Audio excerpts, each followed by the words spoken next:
Masterclass. Today is the second GST Masterclass in English and the fifth in the series of Masterclasses that have been held so far. Our subject today will be of particular interest to traders, manufacturers, tax practitioners, chartered accountants, as well as journalists, as always. And our subject today is transition and invoice making. We are live on Doordarshan Network, and you can also watch us live on various social media handles of PIB India. That is on YouTube as well as on Facebook. You can also watch this live webcast on PIB's website, which is pib.nic.in. On this subject, transition and invoice making, we have received a lot of questions on social media, and the most frequently asked questions have been slotted for today's session on the basis of relevance. Answering them will be Senior Finance Ministry officials. We also have representation from the government of Karnataka as well. And let me introduce them to you. We are joined by Hasmukh Adhia, Revenue Secretary; Upendra Gupta, GST Policy Commissioner, CBEC. And I'm also pleased to introduce Ritvik Pandey, Commissioner, Commercial Taxes, Government of Karnataka. So I'll tell you a little about the format of today's session. There will be opening remarks by the Revenue Secretary, followed by a presentation by Upendra Gupta, and that will be followed by the FOQs being answered by the officials present here. And after that, we'll open the floor for questions. So let's begin with opening remarks by the Revenue Secretary. Thank you very much. Today is the second class on GST.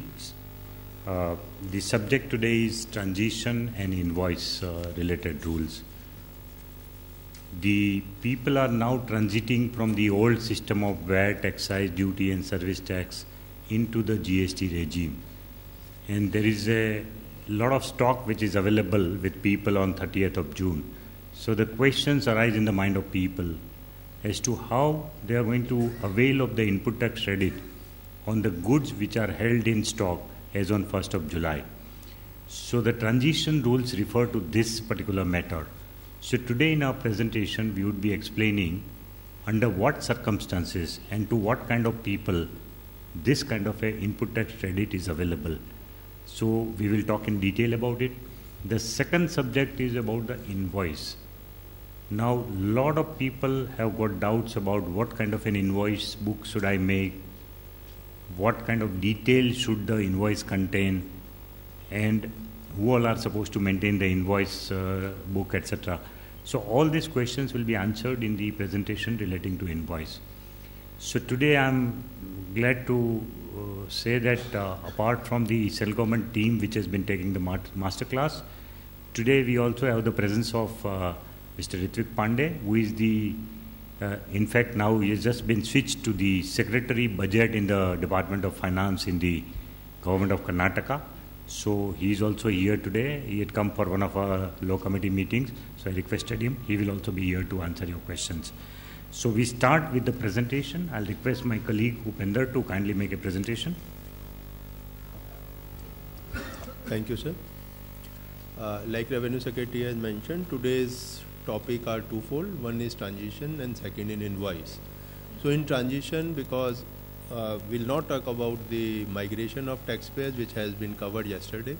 So primarily I'll focus on the transition of input tax credit which is available today and how and under what circumstances it will be transferred to the new registration which would be there in GST regime. So the presentation, the format of the presentation is like this, that what are the situations and how the tax credits would be transited. The first situation is that I am registered today in the central excise or VAT or service tax. How do I get ITC on 1st of July? So if you are already registered, you will file the return for the month of June 2017 or maybe for the quarter 2017. And there would be some closing balance in the return of related to SANVAT credit in case of central government and ITC as it is called in case of state governments. So the entire closing balance which is reflected in the return as on 30th June 2017, that will be transferred as the CGST credit, the credit relating to central excise and service tax, and the credit relating to VAT would be transited as SGST credit. The conditions for that is you must have filed your return, last 6 returns, that is for the period from January to June 2017, you should have submitted your return. You should be registered as a normal taxpayer in GST regime. So if you take a registration as a composition taxpayer, then obviously you are not entitled for input tax credit, and therefore the closing balance which is reflected in the return as on 30th June will not be transitive. The other condition is that the credit should be admissible as input tax credit. There may be some credits which were available in the pre-GST regime, but on certain items it may not be allowed in GST regime. In such a situation, to that extent, although there would be closing balance, but the credit will not transit. To avail the credit, you have to just submit a declaration in table 5 of GST trans 1, which is part of the CGST rules and the SGST rules notified with effect from 1st of July, and that declaration can be filed by 30th September. Within 3 months it is to be filed. The Commissioner has power to extend this for further 3 months, and it can be filed any number of times, because there may arise some situation where the return is revised. In such a situation, the trans 1, the table 5 of trans 1, the information contained therein is also to be revised. One important thing, the point which I was making, is the credit should be admissible as ITC in GST. The example would be the cesses. The credit of cess is allowed today in Central Excise and Service Tax, Krishi Kalyan cess, or the Swachh Bharat cess, but it is not there in the GST regime. So that credit may be reflected in the return, but will not be migrated, will not be transited. The second situation is with respect to capital goods.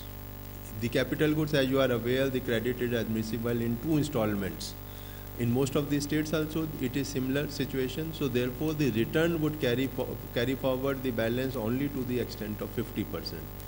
The remaining 50%, which is not reflected in the return, the law and the rules provide that the remaining amount would be transited to the GST regime as CGST or SGST credit, and the information is required to be filed in table 6 of GST trans 1, again up to 30th September. And there the details of every item of capital goods will be transferred. Again, I am making very clear that no permission is required for this transition. It is just a submission of information in the form of a declaration. The credits would be automatically, you will be eligible to take in your electronic credit ledger. The next situation would be if I am unregistered today, but I become a registered in GST regime, then what happens? So if I am unregistered, I do not get any input tax credit today, but if I get registered in GST regime, then I would be eligible for input tax credit. The law and the rules provide that you will be eligible for the credits in respect of inputs held in stock and the inputs contained in semi-finished or finished goods held in stock as on 30th June. And to that, if you have duty paying document, then only you will get the credit. There are certain conditions which I will take in the 2-3 slides later, because the conditions for the 3 situations which I am talking are same. So in this situation, you will get the credit of duty paid on inputs which are lying as such, or the inputs which are contained in the semi-finished or finished goods. You will be entitled for taking the credit. The next situation is that I am registered as composition taxpayer in the GST, in the current regime, and I am getting registered as a normal taxpayer in GST regime. In that situation also, because you are not entitled for credit today, but in GST regime you will be entitled for credit, so therefore same condition, that you will be eligible for input tax credit in respect of tax paid on input held in stock and the inputs contained in semi-finished or finished goods held in stock as on 30th June. The next situation is that I was exempt today, or I was dealing in exempted and dutiable goods both. So can I take the credit when my entire goods in which I deal will be taxable in GST regime? So in this situation also the same principle will apply. The credits which is there in respect of dutiable goods, you would have filed the return and you will get the credit, and that situation is the number 1 situation which we had talked earlier. in respect of goods which were exempt and which are now becoming taxable, and therefore you will be liable to pay GST after when you make clearances or when you supply after 1st of July. The same principle will apply, that you will get the input tax credit in respect of inputs held in stock as such and the inputs contained in semi-finished goods. So these three situations, I was not registered, I was registered as composition taxpayer, I was dealing both in dutiable and exempted goods, and the alike situation is that I was registered as a first stage dealer, or I was registered as a second stage dealer in a concept which is known in central excise, or I was registered as importer, or I was registered as a depot of a manufacturer, or I was supplying works contract services, but I was availing the benefit of notification number 26 of 2012 under service tax. So in all these situations together, you will get the credits of inputs and held in stock and inputs contained in semi-finished or finished goods.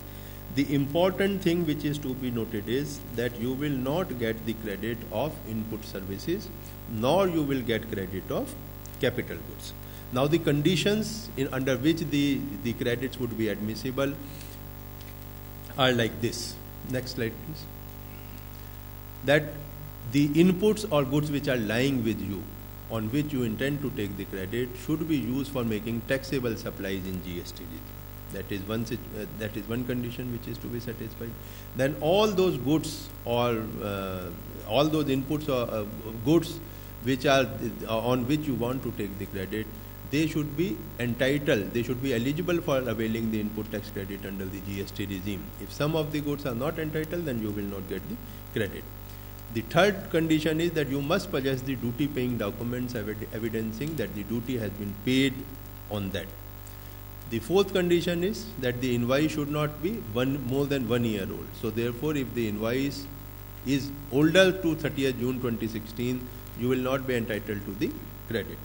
The fourth situation is that you have to just submit a declaration in table 7 of trans 1 up to 30th September, or it can be revised. So all these conditions have to be satisfied, and you will get the credit in respect of inputs as such or inputs contained in semi-finished or finished goods.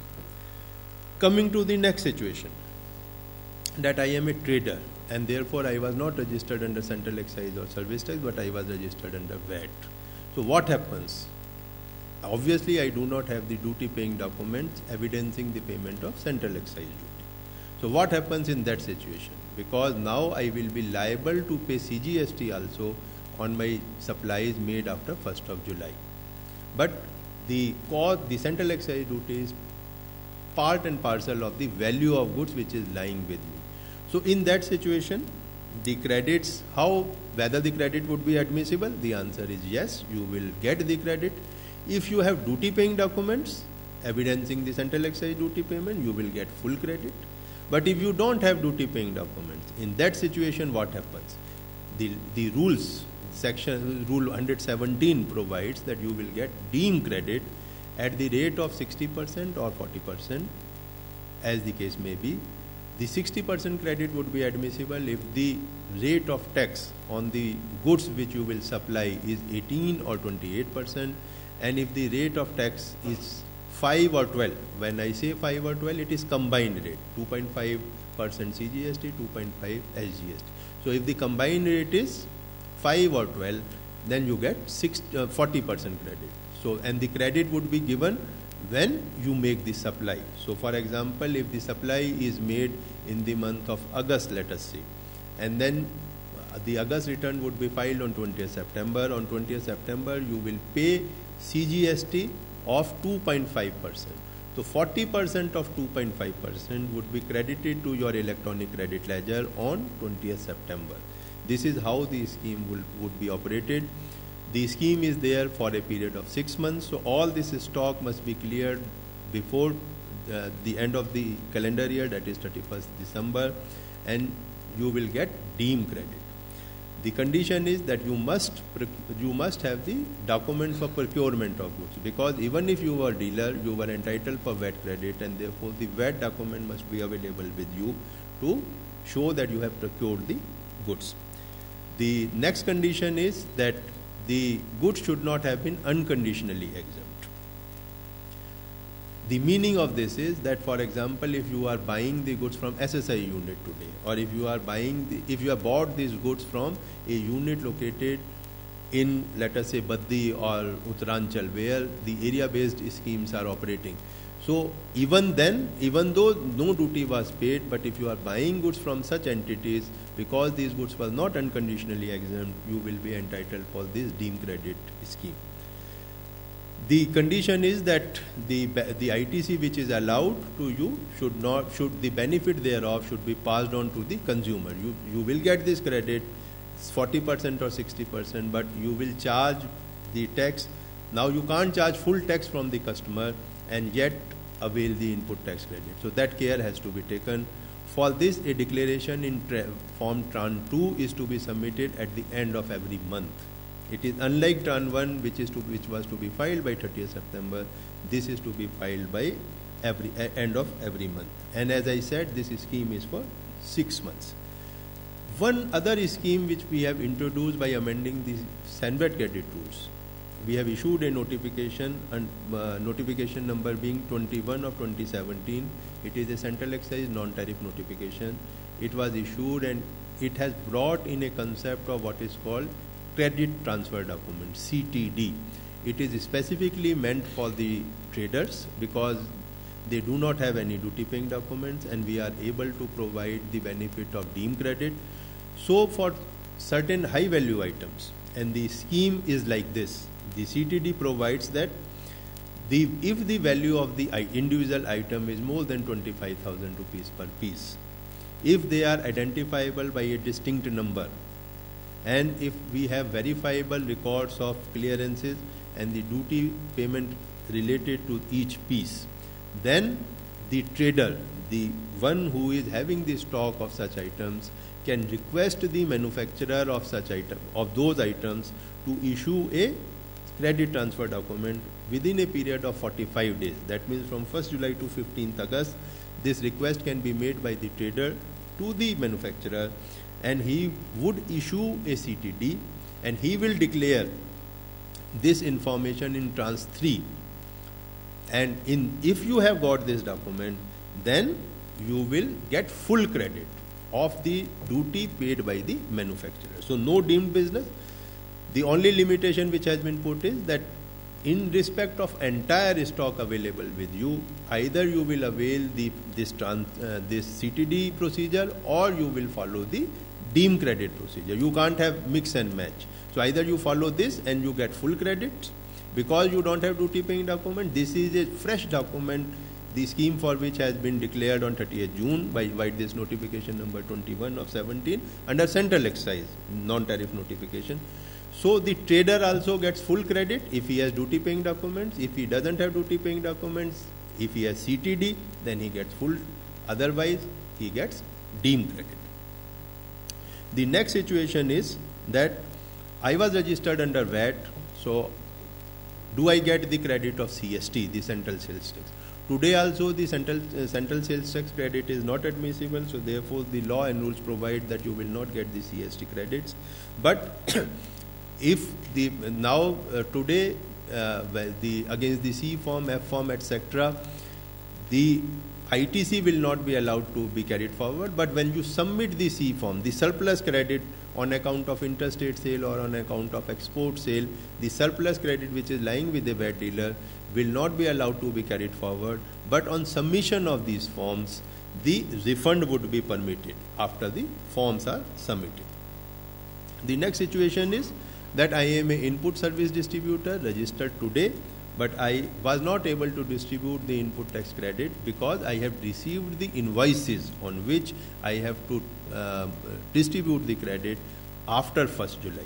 So the law and rules provides that the input service distributor will obtain a fresh registration under GST regime, but they would be allowed to distribute the credit in respect of services which were received prior to 1st July, but the invoices of which has been received on or after 1st July. So there would not be any denial of credit because the invoices were not available before 30th June.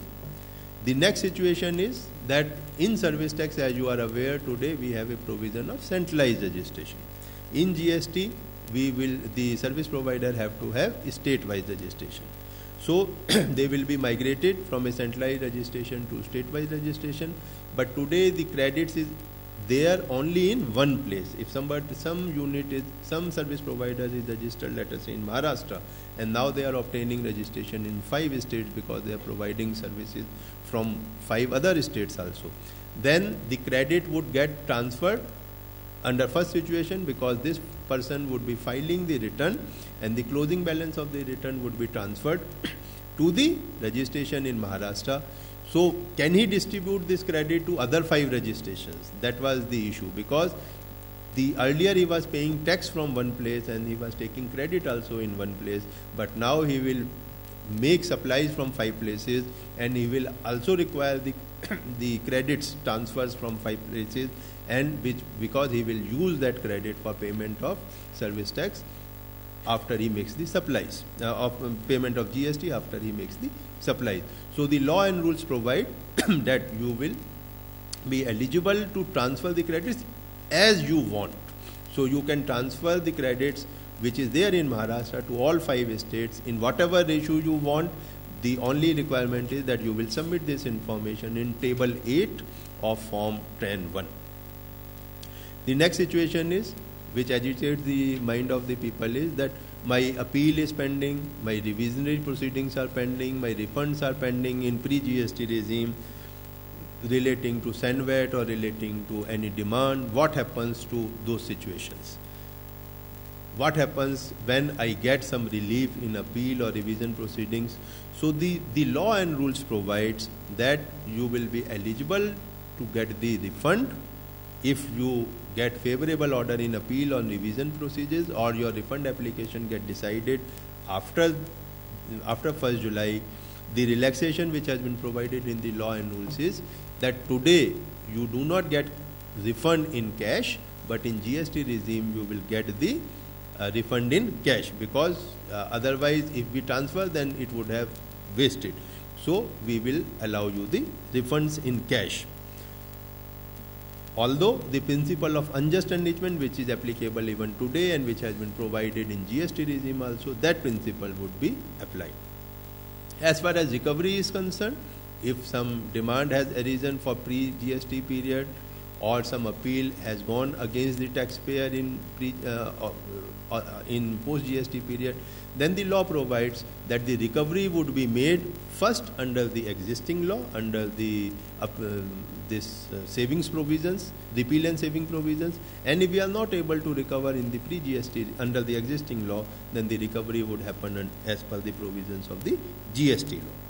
The next situation is that I have entered into a contract before 1st July, but supply has been received or made after 1st July. What happens? Which tax is to be charged? So the law provides that in such situation, because it has happened, the supply has happened afterwards, or in such a situation, GST would be leviable, although the service was, although the contract was entered into before 1st July. So this completes first part of the presentation relating to transitional provisions. Now I will move to the tax invoice provisions. So the tax invoice provisions, the first slide is who can raise invoice.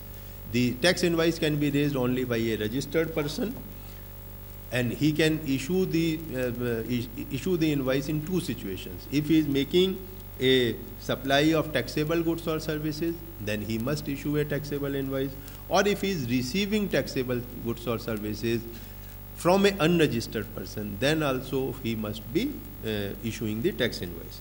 There are some exceptions as far as first situation is concerned, where he is supplying the goods, taxable goods or services. The law and rules provides that if the value of supply is up to 200 rupees, in such a situation, and the supply is to a consumer, so meaning thereby it is not a B2B supply, the recipient doesn't insist for issuance of invoice. In such a situation, the registered person may not issue the invoice if the value is up to 200 rupees, subject to the condition that he will issue a consolidated invoice at the end of the day. So this will help the smaller taxpayers supplying smaller value goods or services. So in such situation, only a consolidated invoice will be issued. As far as the reverse charge situations are concerned, a registered person receiving taxable goods or services from a registered person, meaning where section 9 subsection 3 is applicable, in such a situation the registered person is not required to issue any invoice. But if he is receiving goods or services from a unregistered person, that is where the section 9(4) is applicable, in such situation at the time of receipt of goods or services, the registered person is required to issue a invoice. But here also we have provided some exception to provide relief to the large number of taxpayers.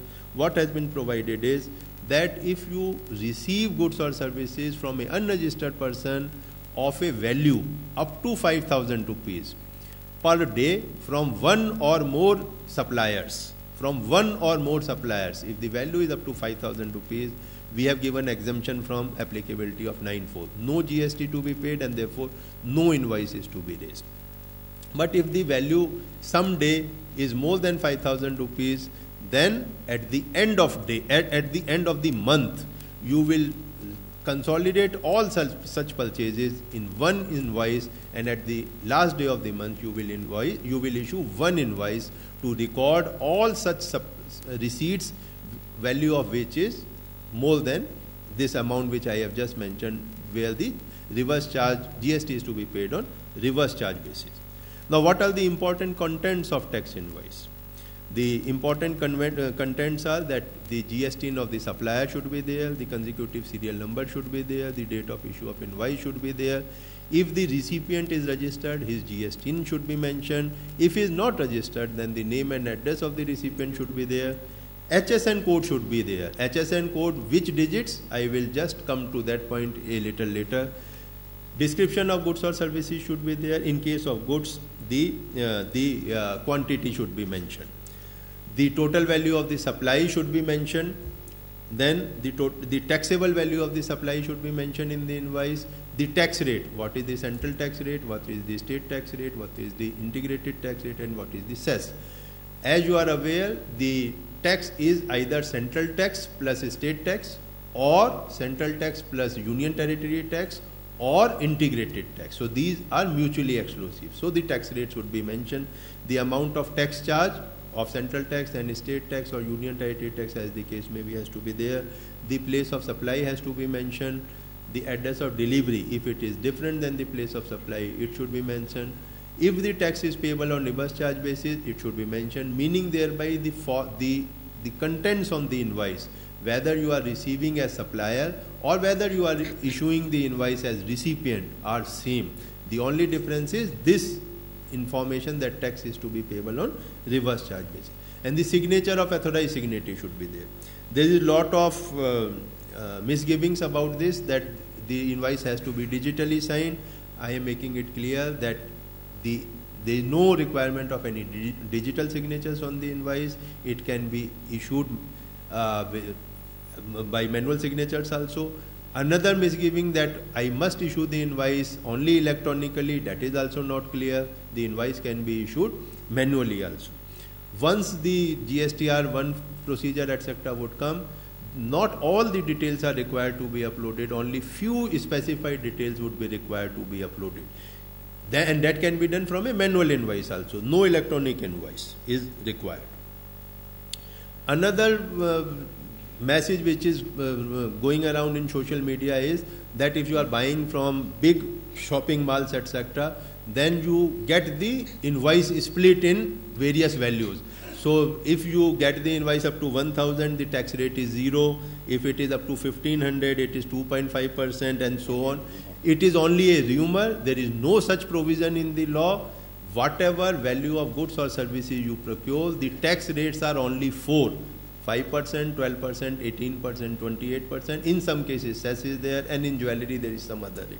So it is all rumor. We should not go by these rumors. The important thing is that the same rules, the same contents are applicable in case of bill of supply also, in case of debit note also, and in case of credit note also, wherever it is required. So invoice will look like something like this. The portion which have been rounded, these are the important things which I have just mentioned. The next issue is that at what level the HSN codes are to be mentioned. We have issued notification number 12 of 2017, and it clearly says that if your aggregate turnover in the preceding financial year was up to 1.5 crores, no HSN code is required. If the turnover is between 1.5 crores to 5 crores, the 2-digit HSN code is to be given, and if it is more than 5 crores, it is 4-digit. Trader should not worry on this account because they are procuring the goods either from manufacturer or the importer, and on both these documents the HSN codes are already there. How to raise an invoice? In case of supply of goods, the invoice is to be raised in triplicate. Original is meant for the recipient, the buyer. The duplicate is to be given to the transporter, and the triplicate copy is for the supplier. In case of services, it is to be issued in duplicate. Original is for recipient and duplicate is for the supplier. The only requirement in the return rule is that the serial number of the invoice issued during the month from this invoice to this invoice is to be mentioned in GSTR1, which, as you are aware, the procedure has been suspended for 2 months. How to raise an invoice? When to raise an invoice? So if you are supplying goods, so if the goods involve movement of goods, the invoice is to be issued at the time of removal of goods. If the supply doesn't involve movement of goods, then when you are making delivery to your customer, at that time invoice is to be issued. If the goods have been supplied on sale or return basis, in that case you will issue the invoice either when the supply materializes, that means the consumer confirms that I have bought the goods, or 6 months from the date of removal, whichever is earlier. In case of services, the invoice is to be issued like presently the provisions which are there in service tax law, that the invoice will be issued within 30 days of the supply of services, and in case of certain sectors like insurance and banking, it would be issued in 45 days. There are certain special cases which have been provided. So bill of supply. When bill of supply can be issued? If you are supplying exempted goods, a bill of supply is to be issued and not a tax invoice. If you are under composition levy, again you can't issue a tax invoice, you will issue a bill of supply. There is a provision of revised invoice. The revised invoice will be issued against a bill of supply, and this will be issued in those cases where the bill of supply was issued between the period from the effective date of registration till the issuance of registration. For example, for applying registration, you have 30 days to apply. So you have applied for registration on 1st July. You have got registration, let us say, on 10th, but it is effective from 1st of July. So during these 10 days, you must have supplied the goods. You would have issued bill of supply because you can't issue tax invoice. So for these 10 days, whatever clearances has been made, you will issue a revised invoice, which will be a tax invoice. The receipt voucher is to be issued if you are receiving advance payments, and the refund voucher is to be issued in cases the advance payment was received but no supply could be made and the advance was returned. In that case, the refund voucher will be issued. Certain more special cases are ISD invoice. Input service distributor has to issue a ISD invoice. So particulars which are there in the invoice are mentioned specifically. The other documents, in case of insurance, in case of banking company, in case of transporter, in case of airlines, they generally don't issue invoice. Today also they don't issue invoice. So for example, in insurance company, the policy itself will be treated as invoice. In case of a banking company, the bank statement itself will be treated as invoice. In case of airlines, the air ticket itself would be treated as invoice. And in case of transporter, the consignment note will be treated as invoice. So they will not be required to issue invoices. Another thing which I must mention is that there is no format of invoice. Only the particulars which should be contained in invoice should be there, and no format has been prescribed. Then in certain cases, because you can't issue invoices, a delivery challan is to be issued, and once the supply gets confirmed, the invoice will be issued. They are generally, the delivery challan is generally issued in case of liquid gases, in case of job work, in case of SKD and CKD supplies.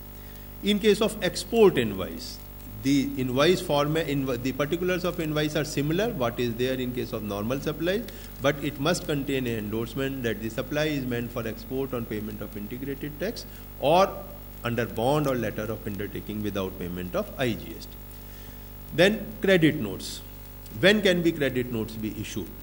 the tax invoice has already been raised, the credit note will be required to be issued when you find that the taxable value or the tax charge in the tax invoice was more than what I should have charged, or when the goods are returned, or when the goods or services which I have supplied are deficient in nature.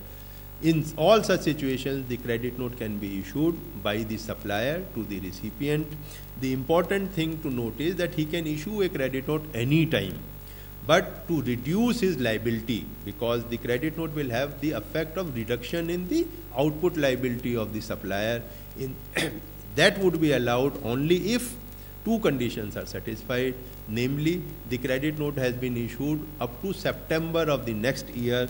For example, we are in 17-18, so before September 18th, the credit note must be issued. And the second condition is September 18 or annual return, whichever is earlier. Annual return date is up to 31st December. So generally up to before 30th September it should be there. And the second condition is that the recipient should reduce his input tax credit which he has availed on the tax invoice. And the last issue is debit note. The debit note is issued when the taxable value of the tax charge is found to be less than what should have been charged. In that case, debit note can be issued, and there is no such restriction in case of debit note. So all these documents are available on our website. The URL is mentioned. Just 1 second. The URLs are mentioned like this: cbec.gov.in, cbec-gst.gov.in. All these materials are available on our website. You can go through, and there are a number of other material also available on this website. Thank you very much. Thank you, Mr. Gupta, for the presentation. Let's take the most frequently asked questions on the subject of transition first. The first question is, I am a registered person under existing laws. How do I register in GST? This was answered yesterday, so we'll skip it. Second question, I was registered and providing unconditionally exempted, example, textiles supplies under existing laws. Will I get ITC if I register in GST? With respect to unconditionally exempt commodities are concerned, because no tax has been paid on that commodity itself, there is no credit available. So therefore there is no ITC available in the transition also. I was registered and providing supplies under existing laws but was availing SSI exemption. Will I get ITC if I register in GST? That also I think has been answered, that if you are in SSI exemption, then you were not registered. Okay.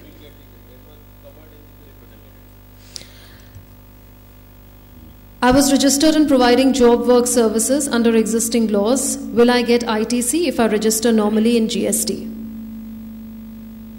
Here also he will be registered as a service provider under GST, and suppose I have certain inputs lying, say for example if I'm doing paint job work, then I have certain inputs in form of paints, and therefore I'll get the credit of the tax paid on those goods.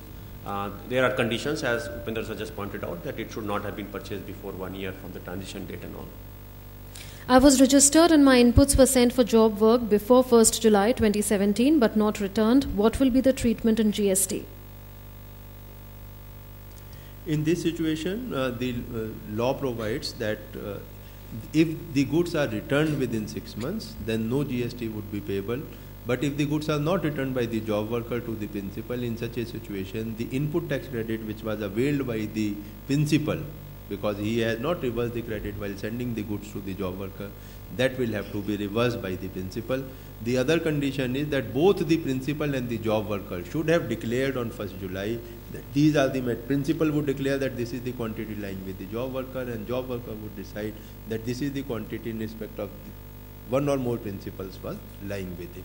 That declaration submitted, then these conditions would be satisfied. I sold goods and invoices were raised with TDS requirement in existing laws. I received payment after 1st July. Will there be TDS under GST?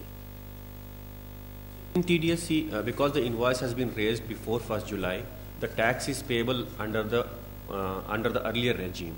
Because the tax is payable under the earlier regime, the TDS also has to be done under the earlier regime if it is applicable.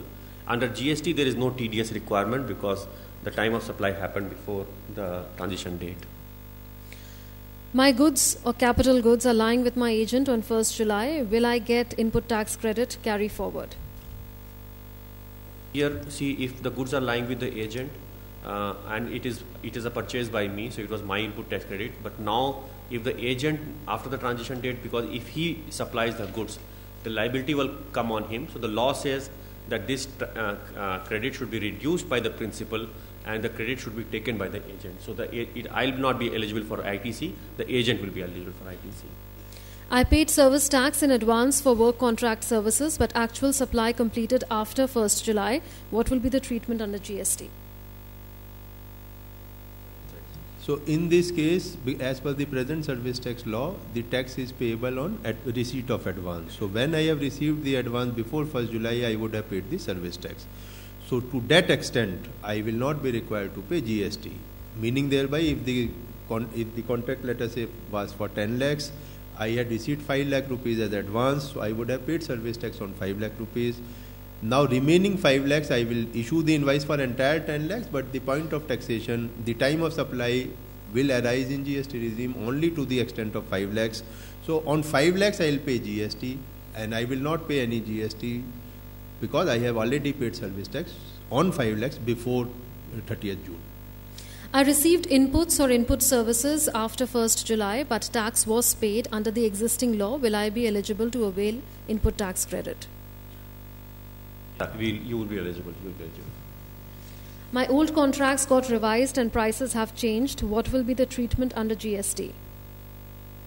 Where there is a price revision, whether upward or downward, the new credit or debit note will be issued under the GST regime. So therefore, all revisions will be treated as if they are supplied in the GST regime. Let's take our frequently asked questions on invoice making. I have not yet received my GSTN. Can I issue invoices without GSTIN? This was answered yesterday, so we can move on to the second question. Is there any set pro forma for invoice? Can it be issued in any form? Covered by me in my presentation that only the contents of the invoice have been mentioned in the rules.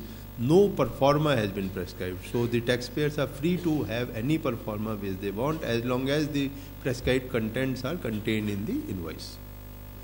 Am I required to issue a tax notice or bill of supply in all cases?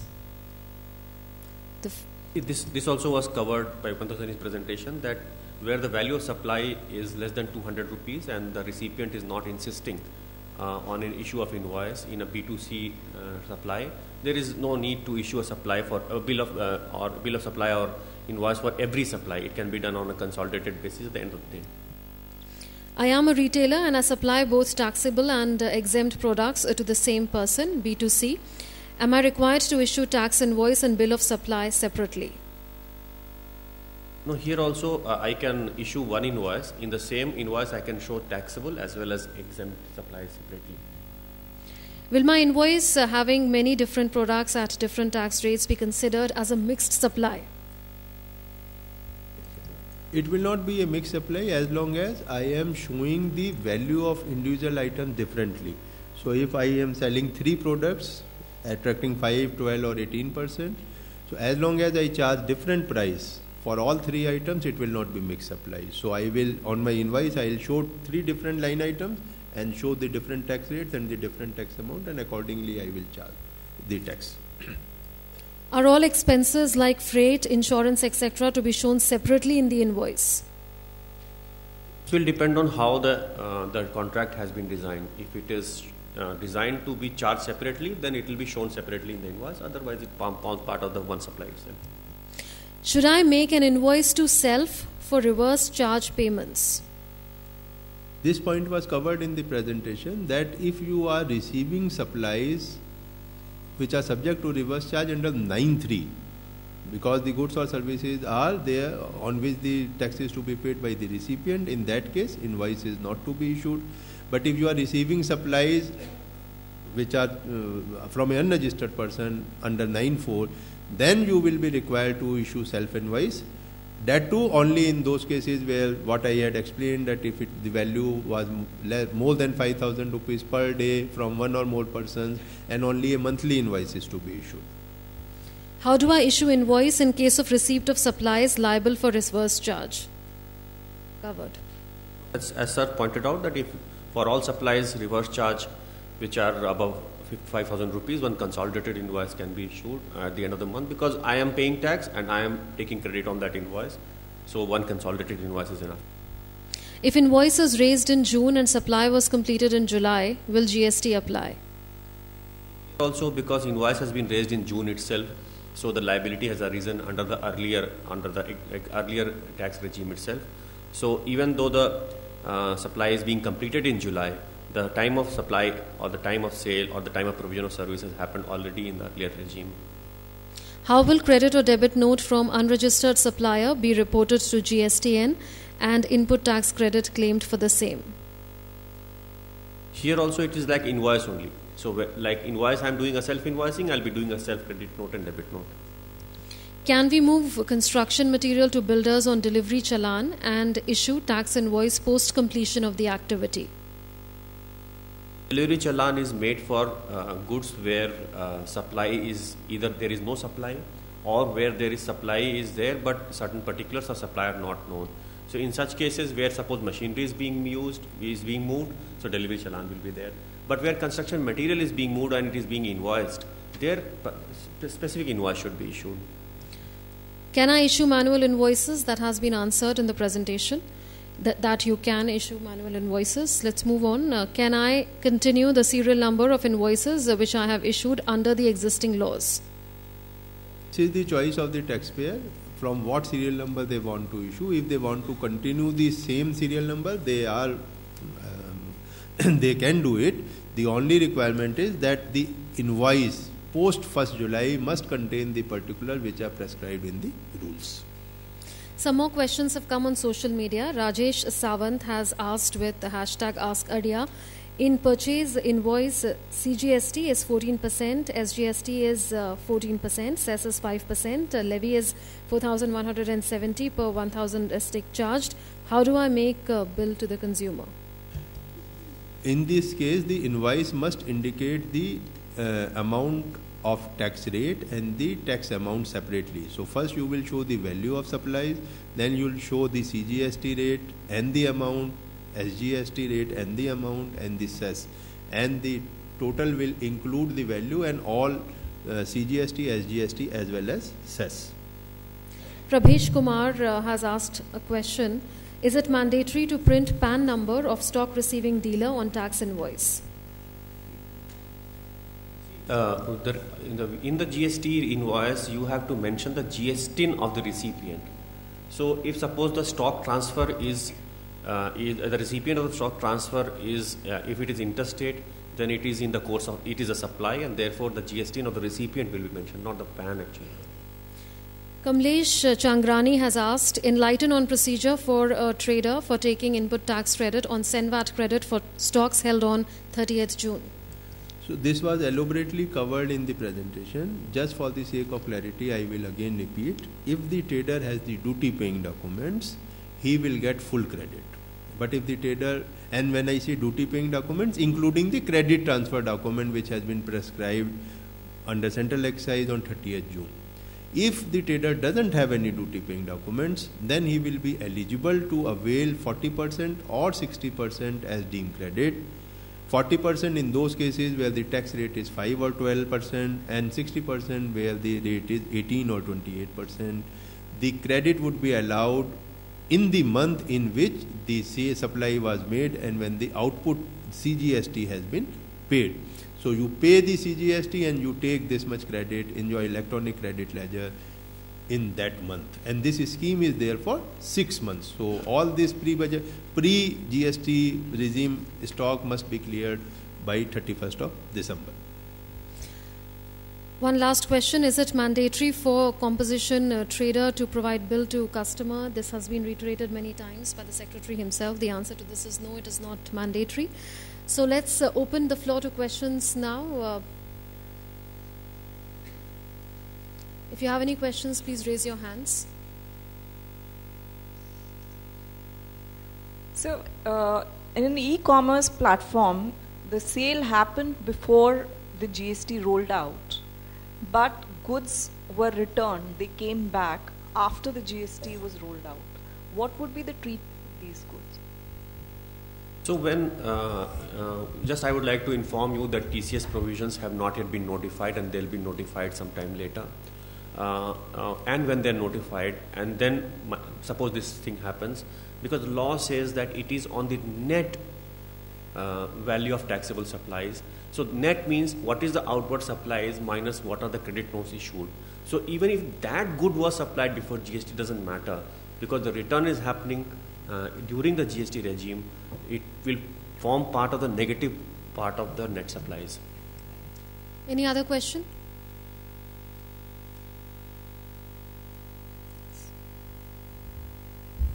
Sir, suppose say for a merchant exporter who is a register in a BET, not in a central excise, he has some stock which were purchased before 30th June. Now he want to export, but as per the export invoices, how do he take care of it? Export invoice, as I had mentioned in the present. No, that is the integrated tax paid or LUT and all that conditions, sir. But that he has some stocks where SENVAT has already been paid. Because he is already registered in VAT, Yes, sir. he will have credits of VAT. He will file return under VAT. That would be transferred as GST credit. Now, when he exports, so he will either pay on payment of IGST or he will do exports on bond. So as far as invoicing is concerned, invoice is similar, which is there in case of domestic supplies, except that he has to give a mention on the invoice that it is for export purposes. Same thing, he can take the credit if he doesn't have the duty paying documents for excise. So that credit he can either use for payment of IGST, or if he is exporting under bond, he can take refund of that credit after submission as per the refund rules, which has been laid down in Rule 96 and Rule 96A. Is there any other question? If turnover is less than 20 lakh rupees, so there is no need to register with the GST. If I purchase from unregistered dealer, whether RCM is applicable? RCM is applicable only where a registered person buys from an unregistered person. So below 20 lakh, if you are not registered, then it doesn't apply. But below 20 lakh also, if you have taken voluntary registration and you are buying from unregistered person, reverse charge will apply. Otherwise, no. Otherwise, no. Thank you.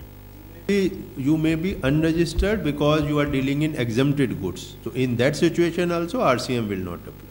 Like Ritvik has said, you should be registered for applicability of 9(4).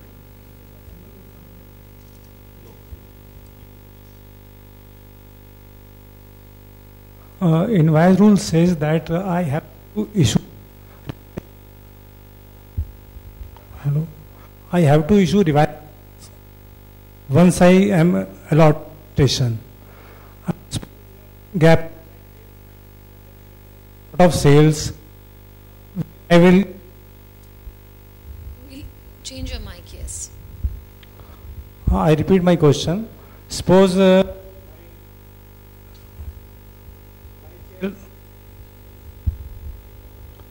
my sale exceeded rupees 20 lakh today. I apply for registration today and I am granted registration after 10 days. After 10 days, I will have to issue revised invoices and I have also to deposit the tax.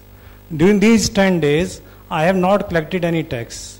So from where I will pay tax to the government? In this case, I became liable for registration the day I have crossed 20 lakhs. So the law says that you have to apply for registration within 30 days. So you have applied for registration.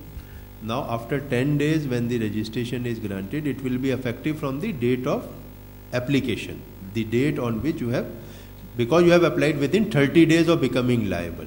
So now in the meanwhile you can't issue a tax invoice because you are not registered.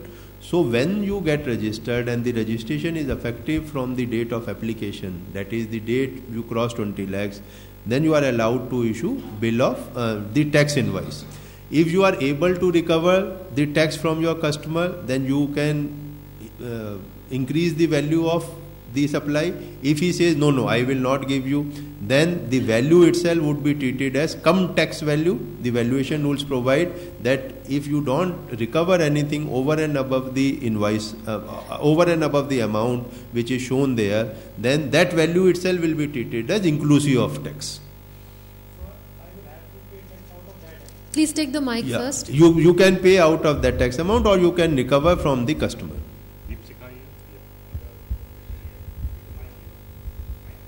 Please pass on the mic. Sir, there's no GST on sale of liquor in the restaurant. Sir, a restaurant serves liquor. Say rupees, he charges 1,000 for the 1,000 as price of the liquor and charges rupees 100 as service charge for serving liquor.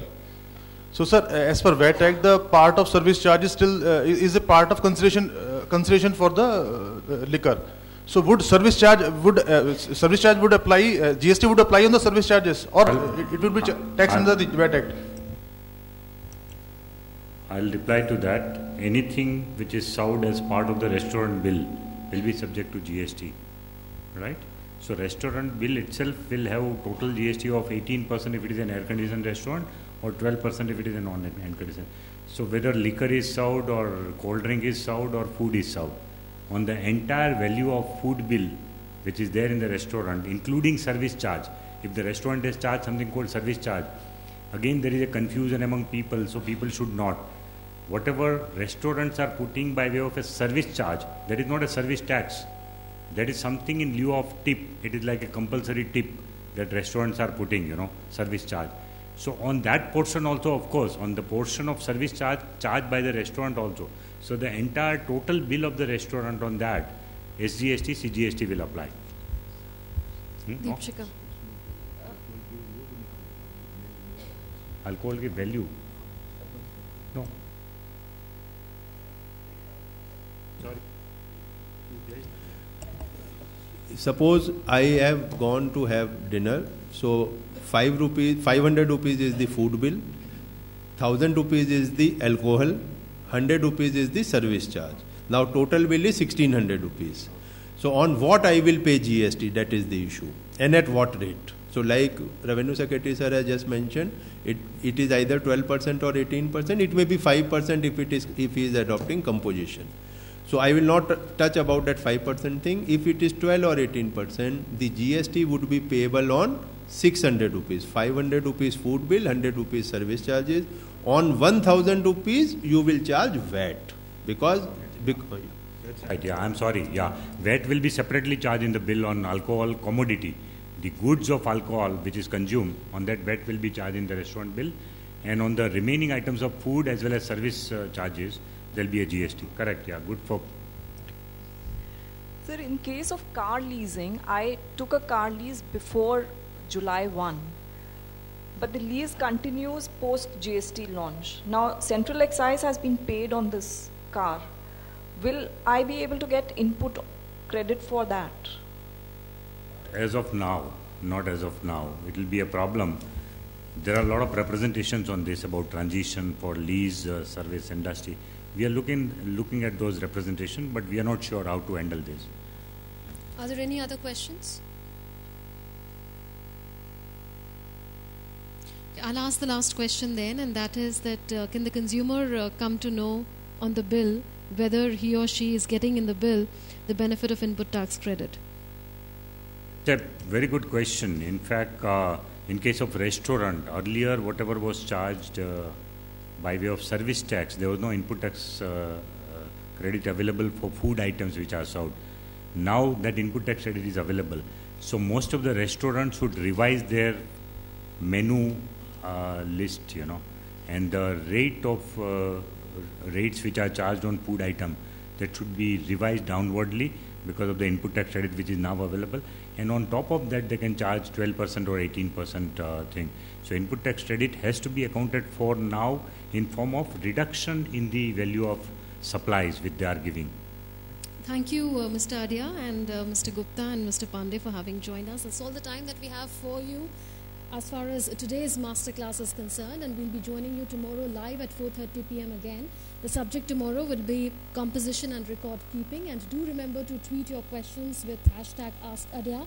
They will be answered on this subject tomorrow at 4:30 p.m. You are watching us live on Doordarshan Network. We'll be live on Doordarshan Network tomorrow as well, and you can also watch us live on various social media handles of PIB, on Facebook, on Twitter, on YouTube as well, and also you can catch the live webcast that is tomorrow, that is on pib.nic.in. If you still have some questions on this subject, you can log on to www.cbec.gov.in.